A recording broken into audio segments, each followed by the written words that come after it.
By 1978, the automotive landscape was shifting. In Germany, the final Beetle rolled off the Emden production line, marking what many thought was the end of the road. However, across the Atlantic, the story was just beginning its most fascinating chapter. From 1979 to 2003, Mexico became the sole guardian of the air-cooled tradition. This era wasn't just about survival, it was about evolution. While the rest of the world moved to front-wheel drive and water cooling, the Puebla plant refined the classic rear engine layout. For enthusiasts, these Mexican Beetles represent a unique bridge between 1940s design and turn-of-the-century technology, offering a raw, mechanical driving experience that few modern cars can replicate. The Volkswagen de Mexico plant in Puebla wasn't just a factory, it was the heartbeat of the Beetle's longevity. During the 1980s, production focused on simplicity and affordability, making the Beetle the car of the people in a very literal sense. By 1981, the plant reached a milestone of 20 million Beetles produced globally. The Mexican version, often called the sedan, featured a 1600cc engine that became the gold standard for reliability. For prospective buyers, understanding the Puebla production era is key to identifying quality.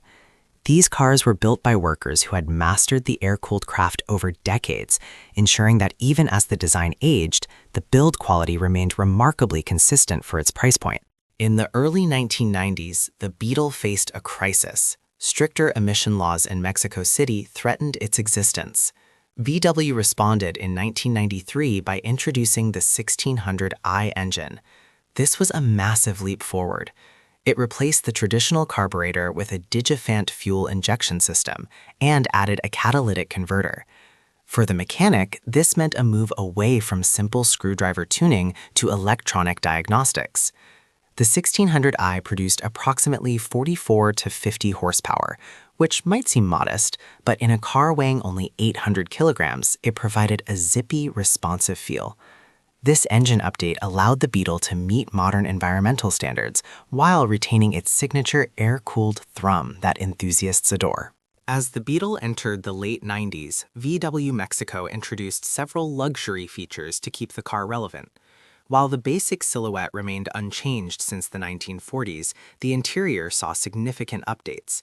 High-back front seats from the VW Golf were often utilized, providing better lumbar support for long drives. Soundproofing was improved and the electrical system was upgraded to a modern alternator-based setup. For the buyer, these late-era Beetles are often the most livable as daily. You get the classic look with the benefit of better heating systems and more durable upholstery. It was a strange but charming mix of 1940s ergonomics and 1990s material science. Let's talk numbers. The late-era Mexican Beetle isn't a speed demon, but its performance is consistent. With a top speed of around 130 kilometers per hour, 80 miles per hour, it's capable of highway travel, though it finds its sweet spot at 90 to 100 kph.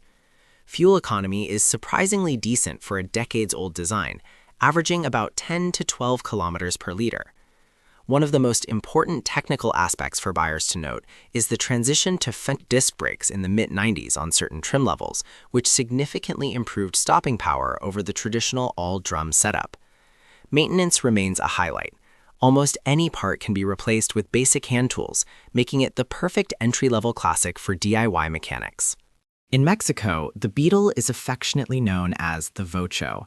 It became the backbone of the Mexican taxi fleet, particularly the iconic green and white versions that flooded Mexico City.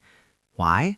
Because of its legendary ability to handle the city's altitude and steep hills without overheating.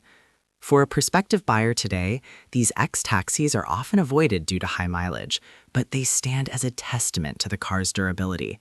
The Vocho was a member of the family for many Mexicans, often being the first car a young person learned to drive. This cultural saturation ensured a massive aftermarket for parts and a deep knowledge base among local mechanics that persists today. Owning a 1979 to 2003 Beetle is a lesson in mechanical simplicity. The air-cooled design means no radiator, no water pump, and no coolant hoses to leak. However, maintenance is still vital. Oil changes are required every 3,000 to 5,000 kilometers because the oil is the primary cooling agent. Owners must also regularly check the valve clearances, a task that takes about 30 minutes once you've learned it. For those looking at the 1600i models, the fuel injection system is generally reliable, but sensors can fail with age. The beauty of the Mexican Beetle is that parts are still manufactured today, often being more affordable and accessible than parts for German-made counterparts from the 60s. To keep sales moving during the final decades, Volkswagen released several iconic special editions. The Jeans edition featured denim upholstery, while the Harlequin was famous for its multicolored body panels. In the mid-90s, the Fire Beetle offered a sporty aesthetic with custom decals and alloy wheels. These editions are highly sought after by collectors today. They represent the fun, playful side of the Beetle's personality. When buying, it's crucial to verify the authenticity of these editions through the VIN and specific trim codes, as many standard Beetles have been modified to look like these rarer versions. A genuine special edition Mexican Beetle can command a significant premium in the classic car market. All good things must come to an end. On July 30, 2003, the very last Beetle, a Harvest Moon beige unit, rolled off the line in Puebla. This was the Ultima Edición, a limited run of 3,000 units designed to send the legend off in style. These cars featured white wall tires, chrome mirrors, and a special emblem on the glove box. They were the pinnacle of Mexican Beetle production, combining all the mechanical refinements of the 1600i engine with a nostalgic 1950s aesthetic. The final car was shipped to the Volkswagen Museum in Wolfsburg, Germany, closing a 65-year production cycle. For collectors, the Ultima Edición is the ultimate prize, representing the literal end of the air-cooled era. Today, the Mexican Beetle is no longer just a cheap commuter car, it's a bona fide classic. While prices for early German Beetles have skyrocketed, the 1979 to 2003 Mexican models offer a more accessible entry point into the hobby. They provide a more reliable, modern driving experience while retaining the iconic soul of the original design.